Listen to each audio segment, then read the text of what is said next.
今日等阿 Ken 同大家講下咩叫終局戰略閃擊。究竟咩係閃擊呢？閃擊就係當我哋移動一隻棋嘅時候，嗰隻棋咁啱讓開一條路，等後面嘅強力棋子直接發動攻擊。咁我哋而家睇下個例子先。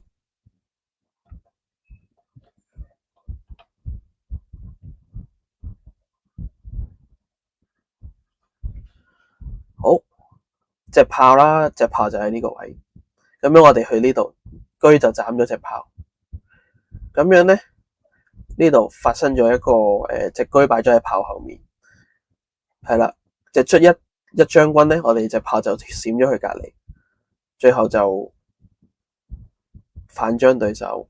再睇多次先。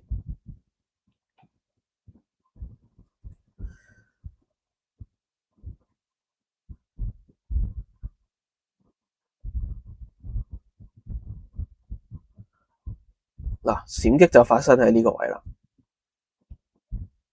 好，再睇下第二個例子。好，呢度有少少複雜嘅，希望大家睇完之後如果有問題嘅話，可以問一問我。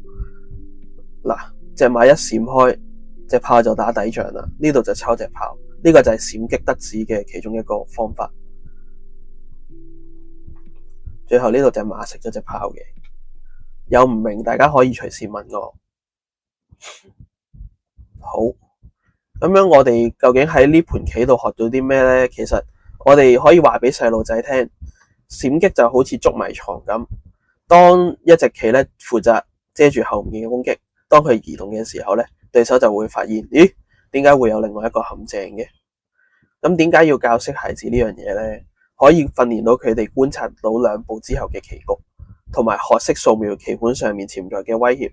當佢學識咗呢種高級嘅戰術咧，成就感就會好大啊！好，我哋點樣引導細路仔去練習？我哋要睇下車同炮或者自己嘅棋係咪喺同一條線上面。如果呢隻棋對跳走咧，對手會唔會中招呢？咁如果會中招，咁咪係一個閃擊嘅戰術咯。家長點樣平時引導孩子去學習？我哋習慣唔好直接講個答案出嚟，試下去問細路仔，如果跳咗呢隻馬去第二度，咁樣佢會讓開條咩嘅路呢？將象棋當做一個遊戲，或者將學習當係一個遊戲，而唔係一種規矩。